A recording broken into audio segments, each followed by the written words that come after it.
Raul, meu amigo, aonde vai? Precisamos de você. Disse na tentativa de que ele não fosse.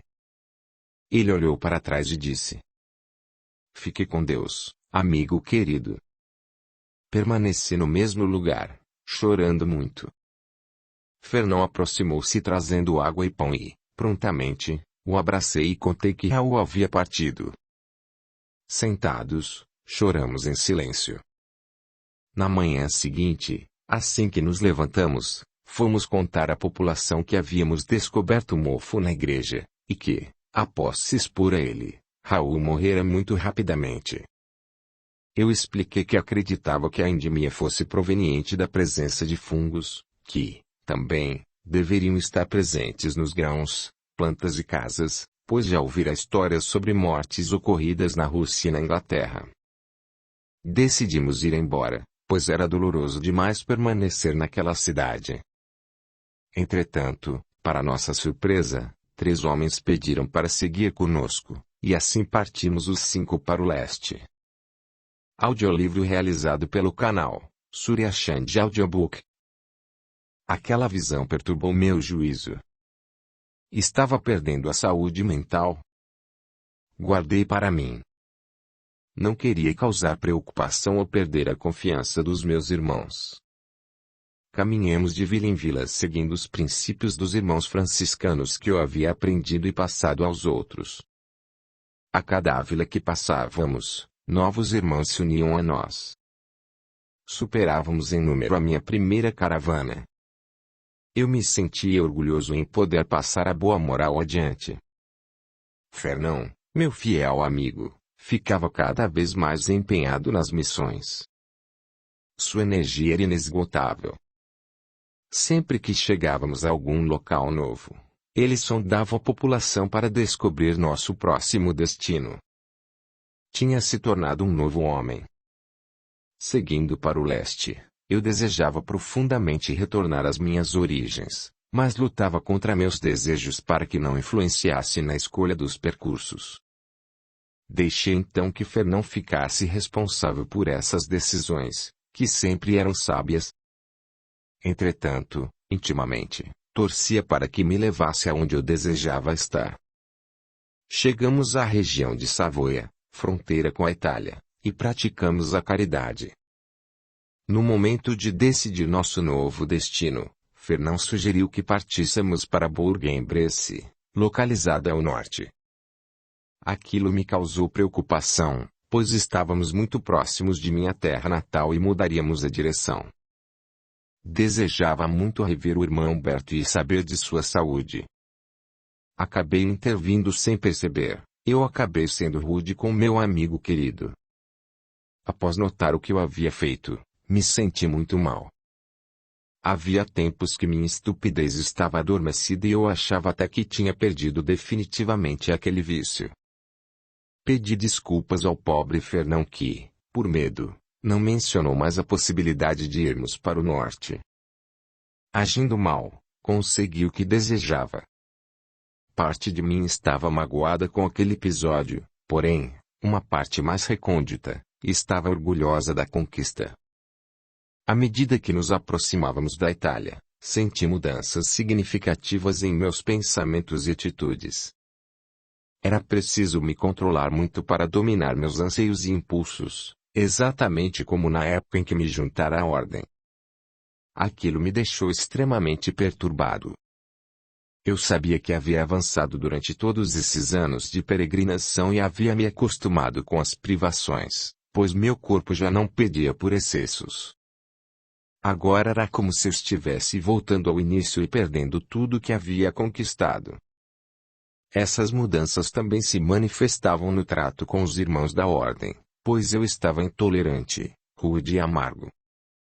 Era tão evidente a mudança, que pedi a Fernão que assumisse o papel de líder.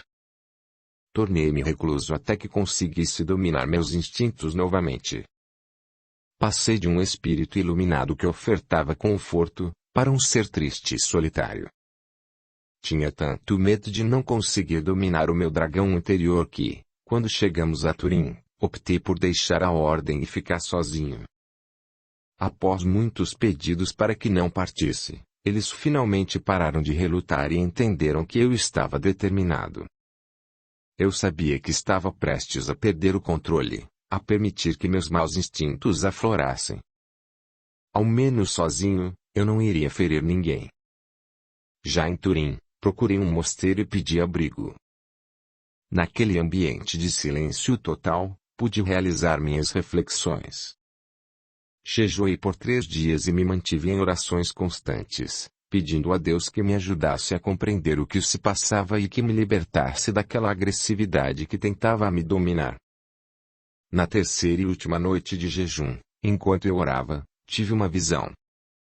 Não sei se estava dormindo ou se estava acordado, mas posso afirmar que aquela experiência foi muito verdadeira. Eu me vi como um soldado do século XVI, montando um cavalo e empunhando uma grande espada. Caminhava entre homens com uniforme semelhante ao meu, porém desmontados. Pisquei os olhos e me vi em batalha, lançando minha espada contra pobres homens que logo caíam ao chão. Pisquei novamente e vi que eu ateava fogo em pequenas vilas. Quando recobrei a consciência, estava suado, tinha as mãos frias e coração acelerado. Aquelas imagens se repetiam em minha memória, deixando uma sensação de prazer que impregnava meu ser.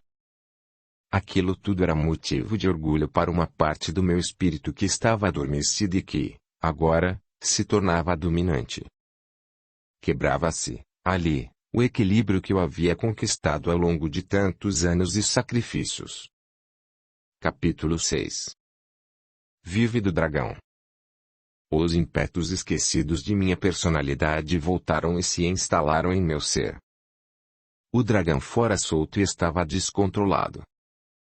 Deixei o mosteiro, pois já não conseguia manter a mesma conexão que outrora eu tivera com Deus. Sempre que eu tentava me conectar, minhas lembranças se reavivavam. Não fazia sentido me manter entre homens de Deus em busca da purificação, se minhas tendências me aproximavam da forma animal.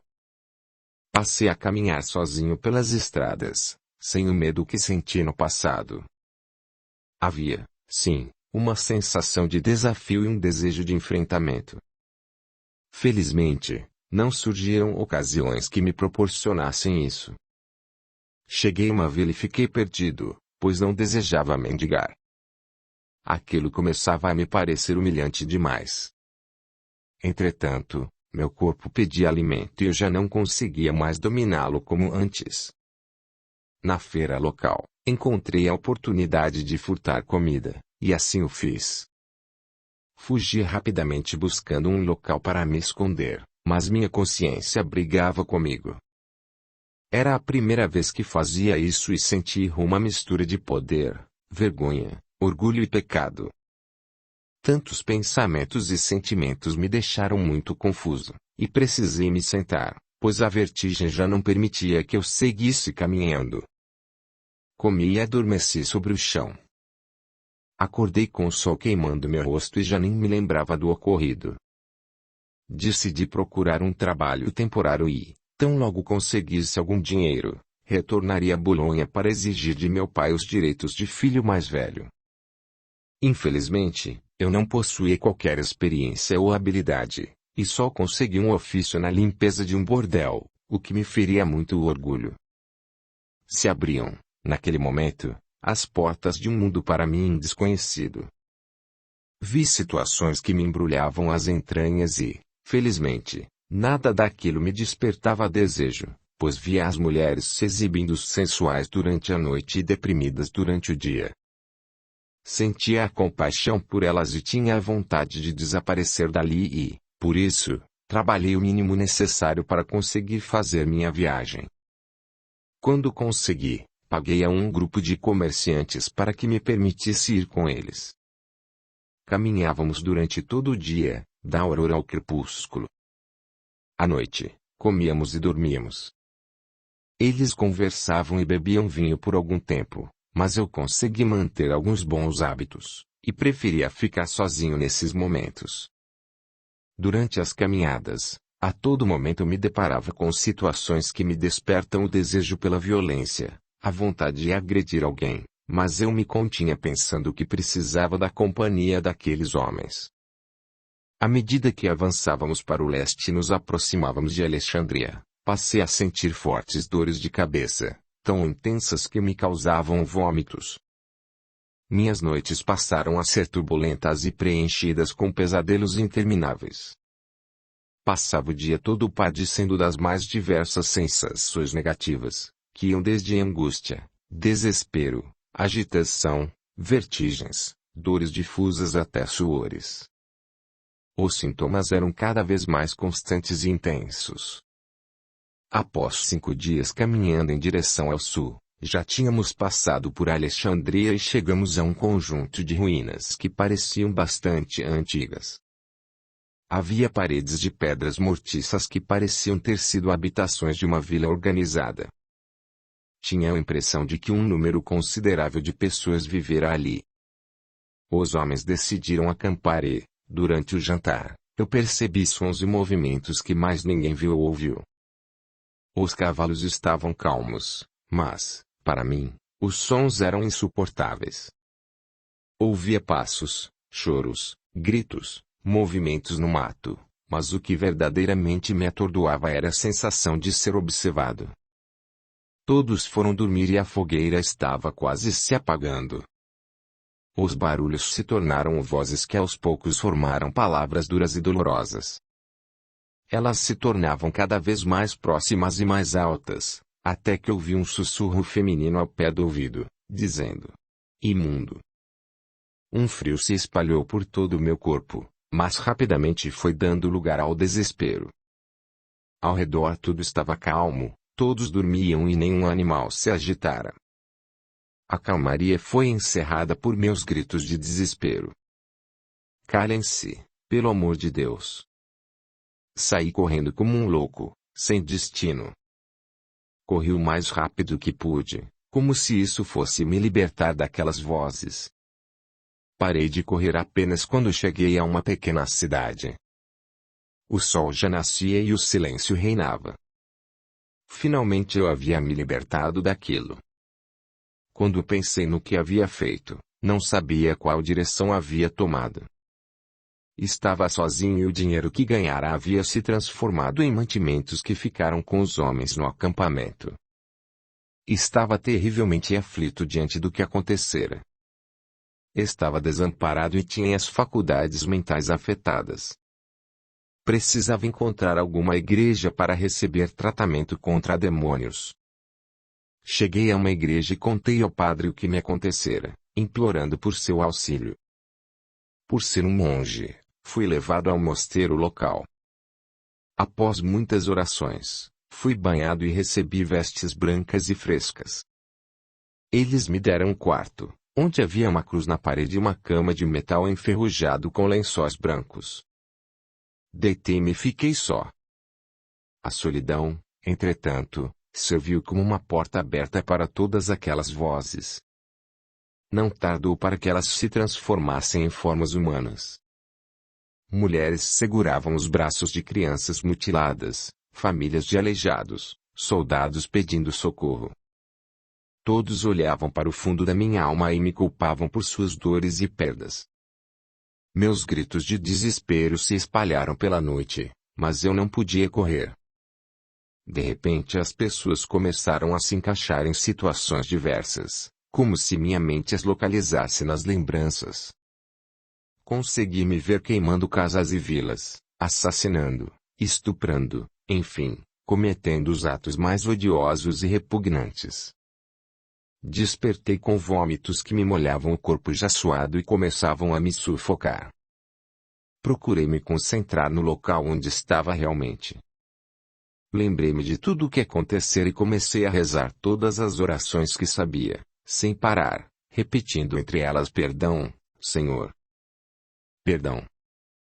Pela manhã, os monges me banharam e disseram para que eu ficasse até que me sentisse pronto para prosseguir. Mas eu não conseguia responder.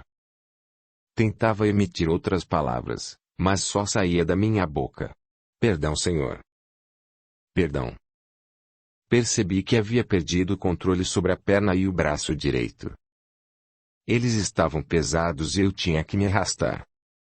Saí do mosteiro, mas era como se estivesse ausente do meu próprio corpo durante algumas horas. Quando me dei conta, estava numa estrada, arrastando vagarosamente a perna e repetindo as únicas palavras que conseguia. Caminhei assim por 4 dias e meio, quando novamente retornei da minha ausência mental e vi meu corpo caído ao chão. Tentava fazer com que ele se movesse, mas era inútil, pois não me obedecia. Fiquei ali por vários dias. Tentava me mover enquanto corvos se aproximavam para se alimentar do meu corpo, e eu não conseguia me defender. Demorei a entender o óbvio. Estava fora do meu corpo. O desespero e a insistência em tentar me mover adiaram minha compreensão daquela realidade assustadora. Passei por um período de pranto inconsolável, sem aceitar que eu estivesse morto, e isso durou alguns dias. Acompanhei a decomposição do meu corpo e torcia para despertar daquele pesadelo. Decidi abandonar aquela cena, procurar uma igreja e pedir auxílio aos anjos de Deus. Comecei a vagar. Passei por vários encarnados, mas sequer notavam a minha presença. Parte 2. Capítulo 7. Enganoso livre-arbítrio. Vaguei por tantos dias e noites que era impossível dizer há quanto tempo estava naquela situação. Meu desespero aumentava a cada instante. Finalmente cheguei a uma igreja e, para minha decepção e desespero, não havia anjos à minha espera, muito pelo contrário, vi padres acompanhados por sombras. Me senti muito fraco e saí correndo do local. Sem ver uma saída e me sentindo preso, comecei a gritar desesperadamente por ajuda e, infelizmente, eu consegui. Aproximou-se de mim um grupo de homens de aspecto grave e sombrio, porém muito bem organizados. Eles me pegaram com tanta força pelos braços que era impossível resistir. Eu me sentia cada vez mais fraco. Fui levado a um local escuro e úmido, que me lembrava uma caverna. Havia outras pessoas ali. Todos estavam aprisionados, gemiam e traziam genuíno desespero nos olhos. Concluí que ainda estava preso naquele sonho alucinante. Apesar de as sensações serem reais, aquilo era completamente irracional. Eu não compreendi o que fazíamos ali e nem por que estávamos aprisionados. Na minha mente, começaram a surgir vívidas lembranças de minha vida como soldado. Eram tão fortes que comecei a me sentir como aquele homem. Embora sentisse sua força, sentia remorso por me aprazer das atrocidades que cometia. Lembrei-me dos companheiros de guerra que não desejavam estar em combate, do medo em seus olhos. Também me lembrei do meu desejo por sangue e do prazer que sentia a cada homem que feria. Ali naquele estranho lugar, apanhávamos com frequência. Eu nem buscava entender o porquê, pois sentia que merecia aquelas dores.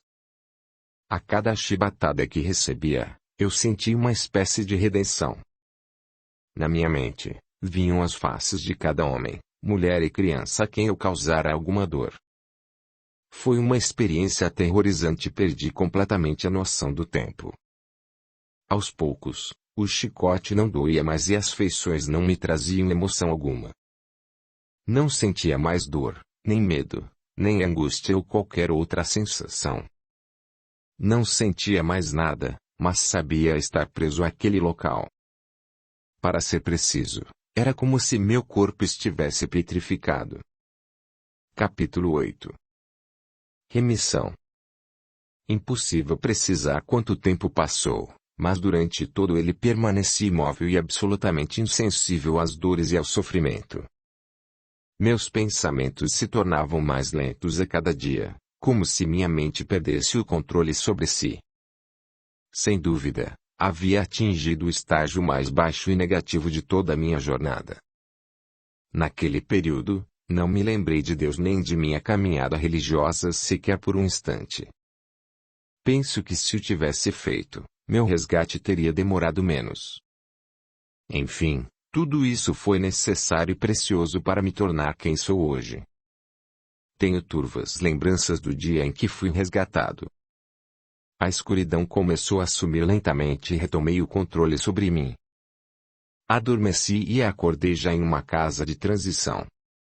Existe um padrão evolutivo na vida da maioria de nós, espíritos desencarnados, mas minha história ganhou atenção, porque pode servir de exemplo e aprendizado para os filhos que desconhecem certos tipos de possibilidades de caminhada. A minha se destacou pelas oscilações. Para ser mais claro, o que se espera de um espírito que em uma encarnação foi um soldado cruel e que em seguida passa pela experiência terrível que lhes contei, é que ele aprenda com os seus erros. Mas eu precisei errar ainda mais para evoluir. Permaneci 20 anos nos planos espirituais, onde me desimpregnei de energias negativas, estudei, trabalhei e senti necessidade de reencarnar, pois precisava pagar pelas mortes e sofrimentos que causei. Precisava entrar em equilíbrio com minha própria consciência. Trabalhei muito para receber essa oportunidade e, depois de muito tempo, obtive permissão para a nova encarnação. Reencarnei no final do século XX em Orleans, na França. Nasci em uma família de 6 filhos, sendo eu o mais novo. Mais tarde descobri que todos os meus familiares estiveram presentes na minha encarnação como soldado, o que explicou vários fatos. Éramos 4 homens, sendo meus irmãos Leroy, Maurice e René os mais velhos, e eu, Carlo, o mais novo. As minhas irmãs eram Annette e Pauline. Nosso pai era lavrador e nossa mãe, dona de casa. Éramos pobres, e meus irmãos começaram a trabalhar muito cedo. Eu, mais novo e preguiçoso, fugi do trabalho até o dia em que não pude mais me esconder sob a proteção de minha mãe. Embora criança, eu manipulava com facilidade, fingindo me machucar no trabalho para ganhar descanso. Era detestado pelos outros. Comecei mal a minha oportunidade de redenção. Quando me tornei adulto, todos os meus irmãos tinham um ofício, mas eu não. Todos seguiram suas vidas e constituíram suas próprias famílias. Nossos pais morreram cedo, o que enfraqueceu ainda mais os laços que me ligavam aos meus parentes. Eles me desprezavam pelo que eu era. Sem ofício, sem família, sem princípios e com fortes tendências negativas, não tardou para que eu me juntasse a péssimas companhias. Como todos os meus irmãos se casaram e se mudaram da casa dos nossos pais, fiquei morando só, mas por pouco tempo. Passaram a viver comigo Iron e Marcílio, que se tornaram meus amigos quando me ajudaram em uma briga de bar. Eram mais velhos que eu e exerciam todo tipo de trabalho sujo. Em pouco tempo, nossa casa se tornou um ponto de referência para a polícia. Nem seria preciso dizer que perdi outra encarnação, pois passei a vida alimentando e solidificando meus vícios. Minhas más tendências eram tão fortes que, em certos momentos, até as tais más companhias se surpreendiam com minhas atitudes. Era o meu prazer de matar que chamava a atenção. Desencarnei aos 17 anos, em uma troca de tiros com a polícia. Morta a matéria, meu espírito foi para lugar que guardava afinidade com as minhas energias. Claramente, fui para um mundo inferior e lá permaneci por muito tempo, mas, diferentemente da outra vez, não apanhava, eu batia. Creio que meu talento em causar dor foi explorado ao máximo. Nessa época, regredi como em nenhum outro momento. De fato, estava embevecido por aquelas energias e me sentia um rei. Nosso comandante ordenou que fizéssemos uma cobrança kármica a uma mulher. Ele nos disse que ela humilhara um dia e que precisava pagar. E assim seguimos eu e um companheiro para executar a tarefa. Curta, comente, compartilhe, e se inscreva, se já não o fez. A gratidão é o caminho da evolução. Capítulo 9. Marisa. Encontramos a pobre mulher, uma costureira de aproximadamente 50 anos. Ela morava junto a 5 netos e um gato, sendo viúva e tendo perdido uma filha em um acidente de carro. A casa era simples, típica de periferia. Passamos um tempo observando seus hábitos e sua rotina para decidirmos a melhor forma de agir. Como era uma pessoa simples e solitária, pensei que seria uma tarefa fácil.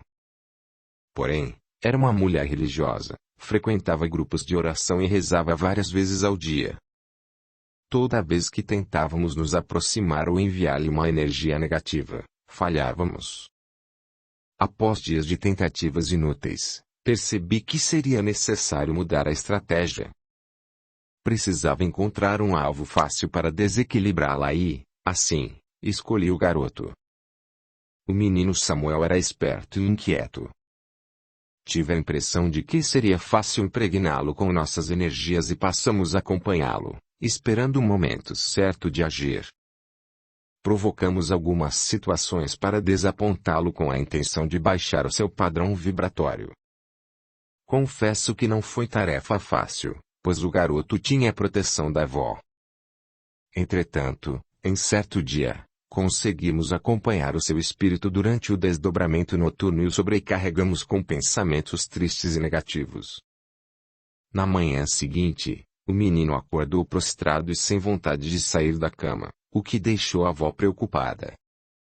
Continuamos a alimentá-lo com energias negativas a fim de que a luz da avó não destruísse a semente que plantamos. A criança estava muito angustiada, chorava facilmente e tinha pesadelos. Sua mãe, que havia desencarnado quando ele tinha apenas 3 anos, era uma lembrança muito vaga, mas nos valemos de sua ausência como um foco para alimentar sua dor, emanando ainda mais tristeza para o ambiente. O plano ia de vento em popa. Samuel continuava desanimado e recolhido ao leito mesmo após decorridos 5 dias do ataque inicial. A senhora o levara ao pediatra, mas obviamente não havia qualquer alteração física a ser tratada. A avó não se preocupava com mais nada além do menino, o que passou a baixar, também, o seu padrão vibratório. Estava pronto para lançar minhas energias sobre ela quando, subitamente, comecei a me sentir fraco. Estava me sentindo tão debilitado que não conseguia me mover. Se não bastasse, meu companheiro desapareceu e não havia ninguém para me socorrer. Fiquei estirado no chão por algum tempo e, quando recobrei um pouco das minhas forças, não encontrei ninguém. Precisava me alimentar com urgência a fim de me fortalecer para concluir o trabalho que já estava quase pronto. Era estranho, pois minha mente não identificava o motivo para a perda de forças. Logo esqueci do acontecimento, pois estava muito concentrado em meu objetivo. Justifiquei minha fraqueza como sendo um ataque comum, desses que sofremos com frequência no mundo de escuridão. Fui em busca do garoto, mas não o encontrei na cama. Por algumas horas, esperei pelo seu retorno ao quarto, até que o vi alegre e viçoso como de costume. O que havia acontecido? Perdi todo o meu trabalho. Senti tanto ódio naquele momento, que comecei a gritar e chutar tudo o que havia no quarto, mas nada acontecia no mundo material. Embora eu esbravejasse, a criança permanecia brincando alegre. Era um insulto ver aquele menino feliz depois de todo o meu esforço. Queria atacá-la de todas as formas, mas não conseguia pôr minhas mãos sobre ele. A criança estava protegida por uma espécie de campo de energia que me repelia e me enfraquecia. Olhei em volta, pois precisava, urgentemente, descobrir um jeito de atingi-lo. Lancei mão de todas as forças que tinha para tentar derrubar o abajur que estava próximo a ele, mas não obtive êxito. Continuei tentando e, finalmente, quando consegui movê-lo um pouco, fez-se um pequeno barulho que amedrontou o garoto e eu consegui, então, me aproximar. Dessa vez eu não falharia. Gargalhei de forma sombria por um longo tempo, pois havia conseguido a brecha de que precisava. Naquela noite, após sua avó colocá-lo para dormir, tentei provocar ruídos, gritar seu nome, atingi-lo de todas as maneiras possíveis. Consegui. Ele ouviu um de meus gritos como um som distante e saiu correndo para o quarto da avó. Eu saí atrás dele, já que aquela era a chance perfeita para entrar no campo magnético dela também. Entrei no quarto com o menino que chorava copiosamente enquanto eu ria na mesma medida. Criei uma espécie de conexão com ele, uma ligação pela qual eu me alimentava da energia negativa que ele gerava e conseguia estimulá-lo para que ficasse ainda mais desesperado e com medo. As palavras de carinho e as energias positivas que sua avó tentava transmitir a ele não eram absorvidas. Permanecemos assim por algum tempo, um lutando contra o outro, até que o menino adormeceu. Sem pestanejar, eu trouxe o seu espírito para meu lado. Agora sim ele iria sentir medo. Atormentei-o, gritei e criei conexões fortes entre nós dois durante o seu sono. Com isso, seria ainda mais fácil fazer com que ele me ouvisse, absorvesse minhas energias, e eu, as dele. No dia seguinte, ele acordou fraco e triste como eu esperava. Fiquei satisfeito e orgulhoso do meu trabalho. A senhora novamente estava preocupada e o levou ao pediatra, sem encontrar nada físico, como era de se esperar. O ambiente estava a meu favor mais uma vez. Deixei o garoto de lado, e passei, então, a me concentrar no objetivo original que me fazia estar ali. Saí pela casa procurando por ela e eu encontrei rezando e pedindo pelo neto. Percebi que enquanto ela orava, energias de luz surgiam e faziam com que eu me tornasse lento e com movimentos arrastados, embora ainda consciente. As luzes tomavam formas com traços humanos. Vi com nitidez um velho, uma jovem e um rapaz que me parecia um soldado com feição séria e vestes diferentes dos demais. Era uma espécie de armadura. Todos passaram pela minha frente, mas somente ele me fitou dentro dos olhos. Aqueles segundos em que olhou para mim me causaram uma fraqueza enorme, seguida da perda de consciência. Acordei horas depois e encontrei tudo iluminado e equilibrado novamente. Eu gritava de ódio. Decidi então retornar e pedir ao meu comandante que me desse reforços para enfrentar aqueles seres de luz. Mas, para minha surpresa, não conseguia sair da casa. Entrar foi fácil, porém, inexplicavelmente, eu não conseguia atravessar ou abrir as portas para ir embora. Comecei a gritar pelo meu chefe, emanando pedidos de socorro, mas foi tudo em vão. E estava preso àquela casa, sem meios de me alimentar e muito menos de cumprir minha missão. Foram 21 dias tentando fugir daquele lugar. Aquilo parecia um castigo por ter fracassado. Só poderia ser isso. Minhas forças haviam se esgotado e eu não desejava mais lutar. Curiosamente, minha densidade negativa também havia reduzido, e talvez fosse por isso que estava tão fraco. Vencido, passei a apenas observar tudo. Aquela senhora não parecia ser alguém que humilhasse as pessoas, muito pelo contrário, parecia muito doce e caridosa. Eu a via com frequência preparando coisas para doar e ensinando lições de amor ao seu neto. Fora isso, permanecia sempre em orações. Achava interessante observá-la em suas preces, porque percebia a movimentação energética e aquele grupo de espíritos de luz que sempre reaparecia. Todos passavam por mim, mas somente o soldado me olhava nos olhos, agora já sem causar aquelas sensações desagradáveis. Fiquei ali por 2 anos, apenas como observador. Já estava habituado ao cotidiano, mas desejava profundamente sair dali. Tive uma ideia incrível. Iria chamar a atenção da velha, para que ela me ajudasse. Ela iria interceder junto àqueles seres de luz para que me libertassem. Busquei emanar pedidos de ajuda e acompanhar seu espírito durante o desdobramento noturno. Eu gritava, batia palmas, fazia tudo o que podia, mas sempre sem sucesso. Eu estava bastante abatido, pois era agonizante estar preso há tanto tempo dentro daquela casa. Se havia algo de bom, era que eu percebia que a minha rebeldia parecia estar dominada. Mas eu estava esgotado demais para tentar fugir, já não desejava mais nada. Assim, permaneci cerca de 7 anos na casa de Marisa. Foi quando ela adoeceu. A senhora adquiriu uma infecção que evoluiu muito rápido e que demandou que ela fosse levada ao hospital. Enquanto era conduzida, eu a acompanhei. Surgira algum liame entre nós, e eu estava curioso para saber como ela evoluiria. Não percebi que tinha saído da casa senão depois de um tempo. Marisa permaneceu internada por 3 dias. Nesse período, observei os outros pacientes e percebi que a maioria era acompanhada de espíritos que lhes emanavam energias negativas, perpetuando suas doenças. Ao redor de um dos doentes havia uma grande quantidade de espíritos escuros que absorviam seus fluidos e os substituía por energias muito densas. Essas energias sombrias se espalhavam pelo corpo daquela pobre criatura, até que desconectaram o espírito do corpo. Olhando com mais cuidado, percebi que aqueles espíritos soturnos me eram familiares. O líder deles era aquele que me mandara perseguir Marisa.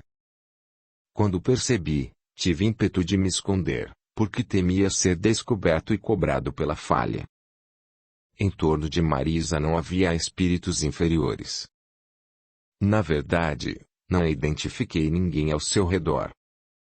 Seria eu o causador da sua doença? No 3º dia, os espíritos de luz que sempre a visitavam se posicionaram em torno de seu corpo e cortaram o elo entre o espírito e a matéria. Imediatamente seu espírito se tornou livre.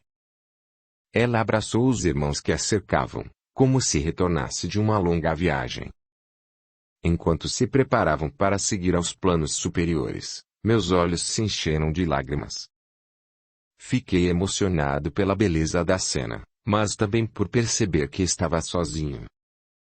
Marisa olhou em minha direção e pareceu me enxergar. Ela andou rumo ao soldado. Ele acenou com a cabeça, e eu adormeci. Capítulo 10. Recobrando a consciência plena.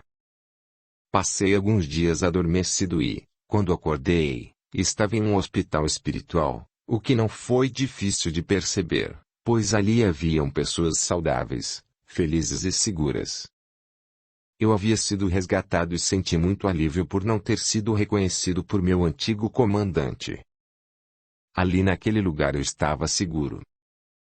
Fui tratado com bons fluidos e limpezas energéticas e, por volta do meu 10º dia ali, autorizaram que eu saísse do hospital sem que houvesse risco de contaminar aos demais. Era tudo novo para mim e eu estava bastante deslocado. Não sabia para onde ir e, por isso, fiquei sentado por alguns instantes pensando a quem poderia recorrer para me auxiliar nessa adaptação. Meus pensamentos foram interrompidos por aquele soldado que sempre me deixava desconfortável. Ele se aproximou e olhou para mim, mas dessa vez de um jeito mais suave. Com um aceno de cabeça, pediu que eu o acompanhasse, e fui conduzido a uma sala com uma mesa ao centro, onde mais 6 pessoas já estavam reunidas. Senti uma grande aflição, uma sensação de que seria julgado por aqueles estranhos. Meus pensamentos foram interrompidos por uma mulher que se levantou e disse: "Sente-se, querido." Havia tanta ternura e suavidade em sua voz que comecei a chorar incontrolavelmente sem motivo, como se algo tivesse sido despertado dentro de mim. Todos os presentes aguardaram pacientemente que eu me acalmasse e, com os olhos já secos, reconheci Marisa, porém com um aspecto mais jovem. "Matias, meu filho, tenha calma. Vamos lhe explicar tudo." Além de Marisa, consegue ver algo mais em mim? Não, senhora. Está certo. Para começarmos, saiba que você não foi conduzido e preso em minha morada material por acaso. Tudo o que viveu a partir daquele momento foi cuidadosamente acompanhado por nós. Todos nós somos seus entes queridos e trabalhamos intensamente para o seu resgate. Com a sua colaboração, esperamos que seja definitivo. Sim, senhora. O soldado se aproximou de mim, e olhando em meus olhos, face a face, disse: Irmão Matias. Um frio, seguido de um forte arrebatamento invadiu meu espírito. Irmão Berto. Não acredito. Nós nos abraçamos e novamente chorei. Mas como é um soldado agora? Sou um cavaleiro, meu amigo querido. Cuidava da segurança de vocês, assim como cuidei da sua quando estávamos encarnados juntos, apesar de você achar que cuidava de mim. Esta é a minha roupagem verdadeira. Por que não me disse antes? Porque o seu olhar feriu meu coração. Você não estava pronto para receber essas informações. Você sentia vergonha. Apesar de não conseguir se lembrar de mim, a sua consciência pura, que guarda as informações de todas as suas vivências, me reconhecia, e você se enchia de dor e de vergonha por sua posição. Marisa tomou a palavra e prosseguiu. Por ora, Matias, as informações são suficientes. Vou conduzir você até nossa casa, onde vai permanecer até recobrar suas lembranças e sua consciência pura. Fui para uma casa de recuperação, onde recém-chegados da Terra permanecem para adaptação. Senti muita dificuldade em lidar com aquelas pessoas felizes e tranquilas. Eu carregava um turbilhão dentro de mim e preferia ficar sozinho para evitar ocasiões que pudessem desencadear erupções de cólera. Às vezes, um simples sorriso dos espíritos me causava irritação. Nesses momentos, eu rezava, orava até que aquele furor passasse. Era uma luta interior constante e, aparentemente, interminável. Em certos momentos, passava pela minha mente um desejo de voltar aos planos terrenos, onde eu poderia externar minha ira, sem que me envergonhasse ou me arrependesse. Esse esforço constante me desgastava, e eu tinha muita vergonha de pedir ajuda. Nos primeiros momentos de adaptação, minha rotina se resumia em ficar isolado a maior parte do dia, frequentar as palestras e voltar a ficar sozinho. Eu sofria bastante e me sentia atrasado em relação aos outros. Acreditei que os mestres ouviram o meu pedido de ajuda quando o ministro Amaro abordou a readaptação do espírito em sua palestra. Disse que nós, recém-desencarnados, temos dificuldades de nos desligarmos das coisas terrenas e, por isso, nos impregnamos de sentimentos que nos prejudicam a evolução.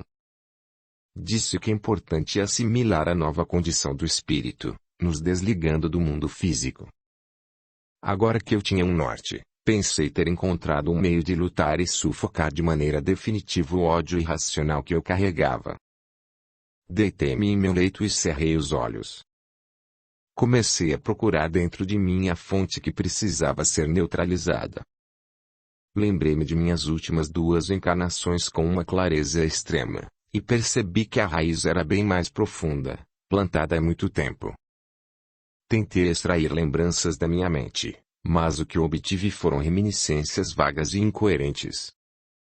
Eu me vi como comandante de tropa em diversas batalhas, utilizando a ira que me era característica a meu favor até tirar a vida física de uma legião de pessoas. Acabei concluindo que estava perdido. Primeiro, porque o ódio fazia parte da minha natureza e, segundo, porque eu havia destruído vidas demais, causado muito mal, e não tinha como me redimir. Essas conjecturas me causaram um desespero terrível. Esqueci a vergonha e fui procurar ajuda. Andei por vários lugares da colônia procurando por irmão Berto, mas não o via. Decidi ir até o saguão das palestras rogar aos mestres que me ajudassem com as questões que povoavam minha mente. Felizmente, o ministro Amaro ainda estava lá. Ele meditava, e eu permanecia em silêncio, tentando também meditar. Entretanto, havia tanta inquietude em minha alma, tanto desespero, que imagino ter interrompido a concentração do ministro. Ao me ver, ele veio falar comigo. Matias, venha se sentar comigo. Eu estava te esperando. A expressão de espanto que meu rosto assumiu foi espontânea. Ele prosseguiu. Você sabe que no mundo espiritual não há segredos, não é? Apenas pensei, sem verbalizar. Eu esperava que sim. Mas foi como se eu tivesse falado. Pois não há. Novamente a expressão de susto dominou minha face. Você ainda fará muitas descobertas aqui, se for sábio. Nesse momento, vamos aproveitar com sabedoria o seu tempo para trabalhar essa fúria que o domina. Fique tranquilo, pois vamos lhe ajudar, mas você precisa não se entregar à cólera, porque isso pode lhe custar um preço muito alto. Assenti com um gesto de cabeça e ele prosseguiu. Sei que andou vasculhando o seu íntimo, tentando se compreender para que pudesse sufocar esse sentimento. Entretanto, você não conseguiu ir mais fundo porque não permitimos. Ainda está imaturo e essa descoberta iria lhe trazer lembranças que suscitariam reações muito negativas. Você vai trabalhar isso com o amor, vai voltar à prática da caridade, da tolerância, do perdão e da humildade, sentimentos que já existem em você, tanto quanto o ódio que você sabe que carrega. Todo o tempo você precisa lembrar e usar esses 4 pilares. Quando menos esperar, perceberá que tem esses valores e, então, teremos uma nova conversa. É necessário que conviva com seus irmãos para aprender esses princípios. Amanhã, pedirei que o acompanhe em uma nova função na colônia. O trabalho vai auxiliá-lo a trocar energias a não todo o tempo. Ele se despediu e eu segui para o aposento dos espíritos em adaptação. No início do dia, o irmão Pedro, um senhor robusto e amável, me conduziu aos jardins onde eu iria auxiliar na manutenção. Lá havia muitos recém-chegados como eu. Como nos colocaram ali, imaginei que fosse uma função que exigisse pouca maturidade espiritual. Enquanto eu trabalhava, passei a observar a ternura dos instrutores que, com toda a paciência, nos explicavam repetidamente a mesma coisa. Eu não compreendi o motivo de haver terra e plantas no mundo espiritual, e muito menos porque elas precisavam ser tratadas. Mas como eu tinha problemas muito maiores do que esse, deixei para lá. Porém, fui surpreendido novamente pela falta de segredos, quando o irmão Pedro se aproximou e disse: É para adaptação, Matias. De fato, nos planos mais sublimes elas não precisam de cuidados diretos. Eu apenas sorri. Precisava me acostumar àquilo. Porém, algo me chamou a atenção. E apenas sorri. Não me irritei, nem fui tomado por perturbação. Apenas sorri. Que maravilha! Estava funcionando e senti uma alegria intensa. Depois daquele dia, passei a ser o primeiro a chegar e o último a sair dos jardins. Era disso que eu precisava. Estava evoluindo, estava vencendo.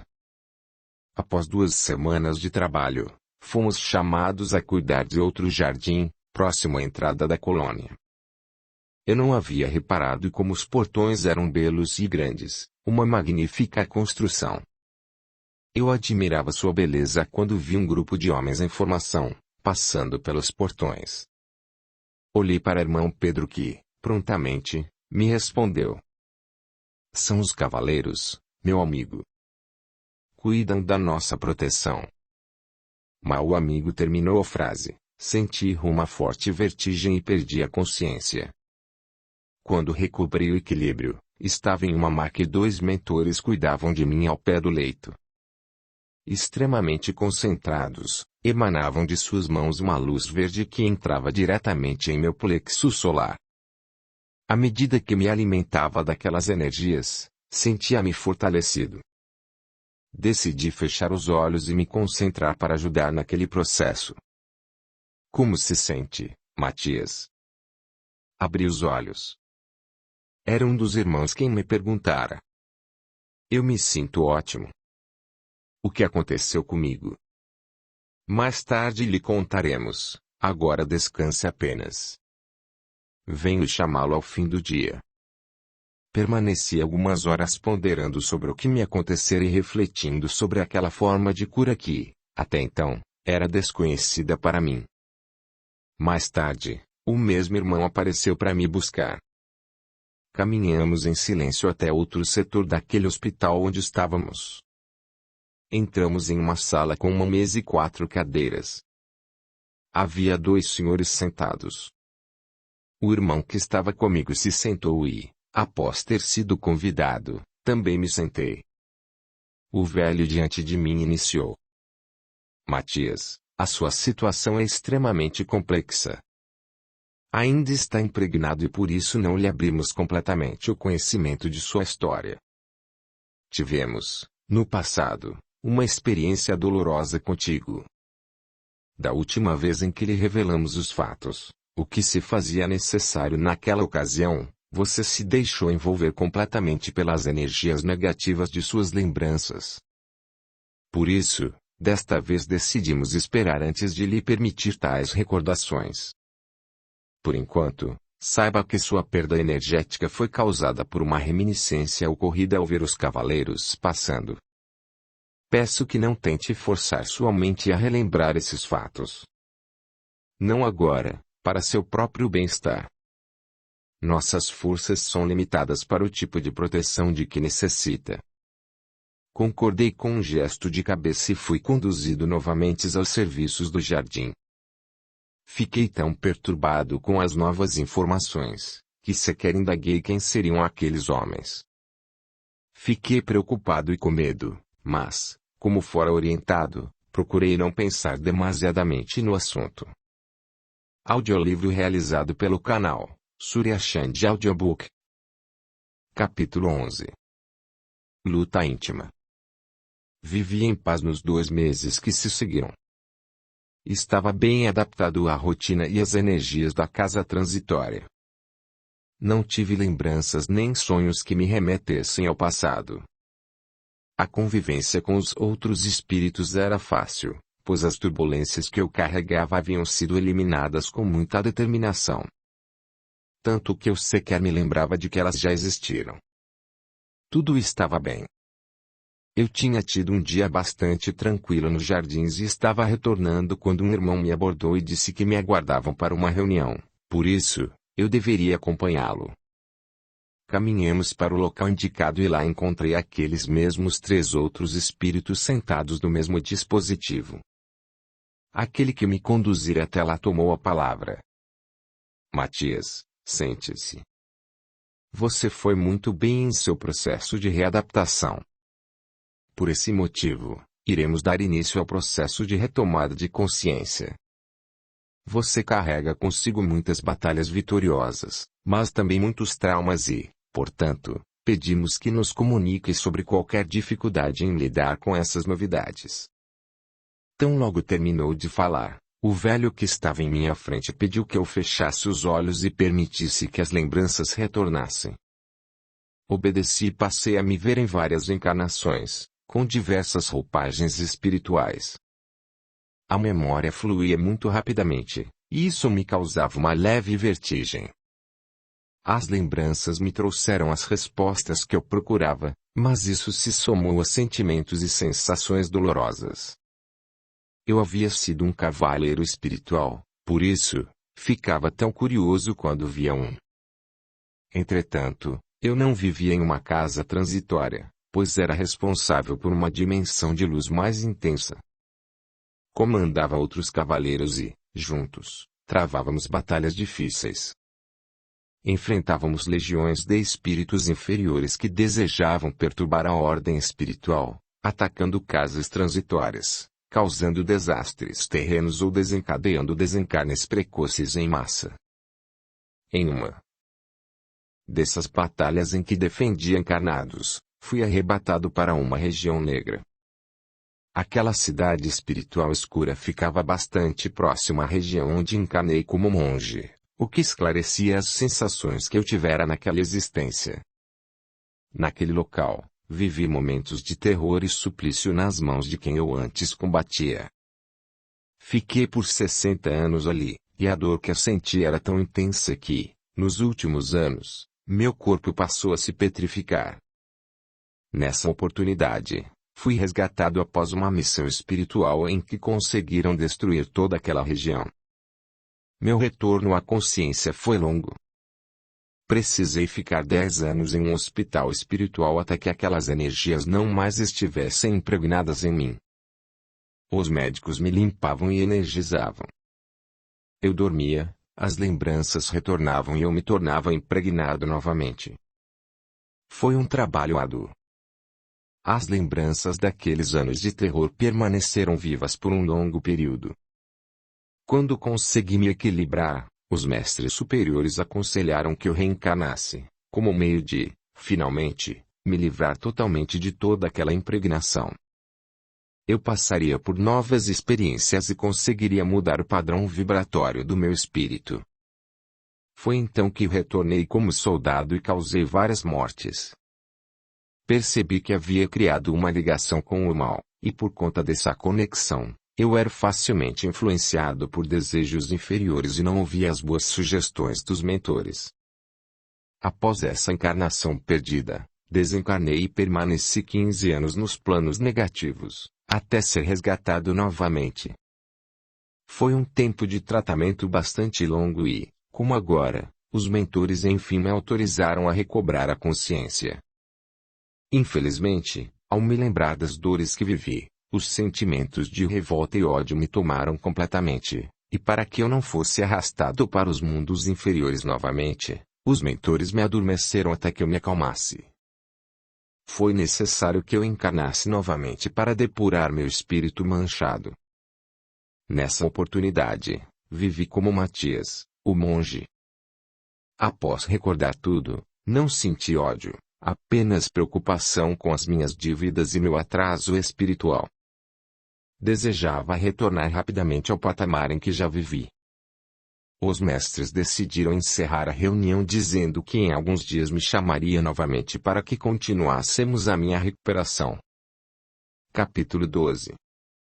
Realinhamento. Agora que tinha consciência das minhas existências passadas e do meu papel como espírito, podia tratar da minha recuperação. Aguardava ser chamado novamente pelos mestres, pois já se passaram 3 meses desde a última reunião e eu não fora convocado para as próximas etapas, o que me preocupava. Às vezes pensava que de fato fosse necessário um tempo maior. Em outras ocasiões, acreditava que não estava preparado, que não tinha atingido o nível necessário para prosseguir. Refleti sobre o que poderia estar faltando. Fiz minha harmonização e orações, fechei meus olhos e tentei identificar qualquer energia presente, que fosse incompatível com a luz. Revi minha história, todas as minhas existências, e percebi que todas elas haviam deixado cicatrizes em mim. Quando tocadas, essas marcas traziam todo tipo de sensação negativa, que variava da revolta à tristeza. Era nisso que devia trabalhar. Passei 3 meses esperando algo, sem fazer minha parte para acelerar o processo, já que agora sabia que a resposta estava em mim. O que deveria fazer com as pedras que impediam meu progresso? Não sabia por onde começar. Na colônia, frequentemente os mestres se deslocavam de seus pedestais para nos distribuírem boas energias. Normalmente, essa distribuição se dava por meio de palestras, mas, às vezes, eles simplesmente projetavam as energias sobre nós. Aguardei uma dessas ocasiões para tentar conversar com um dos mestres. Queria uma orientação para resolver a minha questão. Após uma palestra da mestra Irina, por quem eu tinha grande admiração, pedi-lhe um pouco do seu tempo para esclarecer minhas dúvidas. Com humildade e paciência, ela concordou prontamente. Contei-lhe sobre os nós que precisava desatar no meu espírito e ela me ouviu atenta. Quando terminei, disse-me com ternura: Bom, meu amigo querido, vejo 2 possibilidades para você. Encarnar para se desimpregnar, ou trabalhar em si o perdão os que lhe marcaram, libertando-se dos maus sentimentos ligados às lembranças. Acredite ou não, encarnar é menos difícil. Ainda assim, terá que ajudar aqueles cujos desencarnes tiveram sua participação direta ou indireta. À medida que eu se livrar das energias que o conectam à matéria, vai sentir extrema necessidade de buscar esses espíritos para quem você é devedor. Agradeci imensamente à mestra querida por aquelas informações. Passei o resto do dia ponderando as opções que tinha. Não desejava encarnar, ao menos por enquanto. Tive muitos fracassos e sentia que as energias negativas ainda guardavam conexões comigo, o que poderia me causar uma nova queda. Teria que optar pelo caminho mais difícil. No dia seguinte, trabalhei como já era rotina e, ao fim do dia, conversei com o irmão Pedro. Pedi-lhe autorização para que eu me ausentasse dos trabalhos do jardim, pois precisava de tempo para realizar um trabalho íntimo. Fui autorizado. Um novo dia tinha apenas começado e eu dei, então, início ao meu trabalho individual. Desloquei-me até o hospital espiritual e pedi aos responsáveis que me deixassem usar uma maca. Julguei ser prudente realizar minhas meditações ali, pois temia alguma reação às lembranças. Deitei-me, fechei os olhos e me concentrei nas lembranças e nas reações negativas que elas me traziam. Mas não tive progresso. Procurei não sentir mágoa ou raiva pelo que se passara, mas eu ainda falhava. Permaneci nesse exercício por 12 horas, mas todos os esforços foram em vão. Estava cansado e decepcionado, pois julguei que minha determinação facilitaria a vitória. Despedi-me dos amigos da casa de cura e parti. Na volta, tive vontade de admirar a beleza da colônia e passei a caminhar sem rumo, apenas observando. Como era um local de transição, ainda havia alimentos e as coisas se passavam em ciclos circadianos. Há locais espirituais mais evoluídos onde tudo isso é dispensável. Como era noite, não havia muito movimento. Caminhei por alguns minutos, quando o silêncio foi interrompido por um grupo de cavaleiros que se preparava para partir em missão.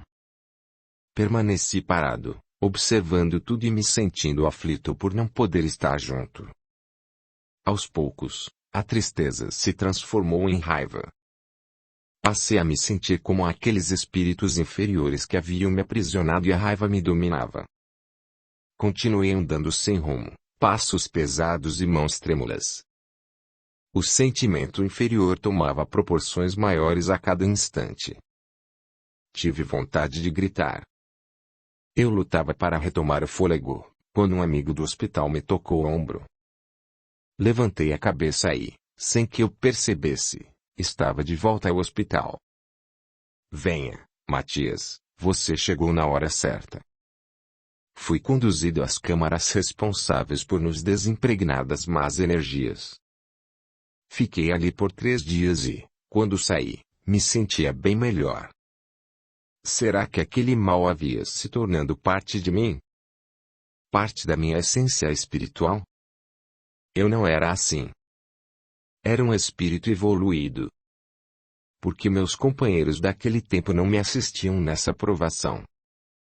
As indagações não paravam de surgir na minha mente, até que fui chamado por irmão Humberto. Matias, venha comigo. Acompanhei-o até uma sala onde já participara de outras reuniões. Dessa vez, apenas um senhor me aguardava. Irmão Humberto indicou que eu me sentasse e se retirou. Ficamos eu e o senhor em silêncio. Ele estava de olhos cerrados e eu, ansioso, esfregava as mãos. Após alguns minutos, ele começou. Matias, meu filho, sou Estevão. Serei seu orientador por um curto período em que faremos o realinhamento de sua mente. Todas as vezes em que orientamos a encarnar, você aceitou. Porém, como a Terra é um local essencialmente negativo, ela favoreceu sua queda. Dessa vez, pelos méritos que conquistou como cavaleiro, foi-lhe permitido que eu auxiliasse na busca pelo seu reequilíbrio. Essa inferioridade não faz parte da sua essência espiritual e, por isso, é possível que se livre dela sem o auxílio do corpo físico.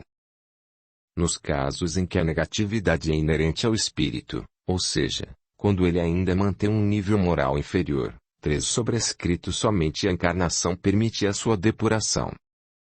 A partir de hoje, realizaremos exercícios diários, em que você buscará contato com sua essência, com a centelha crística que existe dentro de você.